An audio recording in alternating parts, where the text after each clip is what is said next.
The Las Vegas shooting. The National Rifle Association, as we've been reporting, has called for a fresh look at one of the accessories the shooter used. Bump stocks can be put on semi-automatic weapons to make them fire almost like an automatic. So how exactly did these become legal in the first place? The Night Beat's Jason Puckett verifies.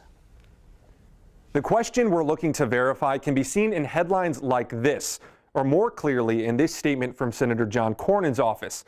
The underlying idea is that President Obama's administration approved the use of bump stocks. Our sources for this story: the Bureau of Alcohol, Tobacco, and Firearms, statements from the NRA, and Professor Sean Theriault from UT. First, a refresher. Bump stocks are a modification to a gun stock, the part you hold against your shoulder. They have a sliding mechanism so that when your gun fires, the recoil actually pushes the gun back onto your finger, simulating automatic gunfire. Senator Cornyn's letter urges the ATF to, quote, review the Obama administration's interpretation and issue your own interpretation. Now, these are the two documents in question. ATF approvals issued in 2010 and 2012 to companies Bump Fire Systems and Slide Fire. They reference a bump stock, quote, intended to assist persons whose hands have limited mobility to bump fire an AR-15 rifle.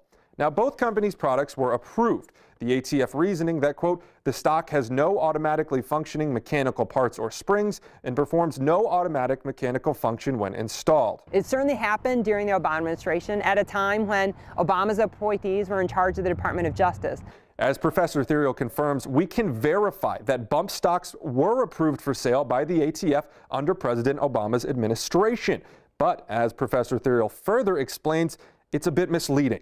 But by no means was this his directive that had come down from the White House and they had to issue it in this particular way. He says the ATF at the time wasn't tasked with determining a bump stock's dangers or possible misuse, simply their legality. There's nothing about the decision that they handed down was looking at it and determining if it was something that could be done in a bad way or could lead to really negative results. They were simply looking at the law and then making an interpretation of what this device does. So yes, the sale of bump stocks were approved under the Obama administration, but again, a nuance to note, not their purpose that was approved, simply their legality.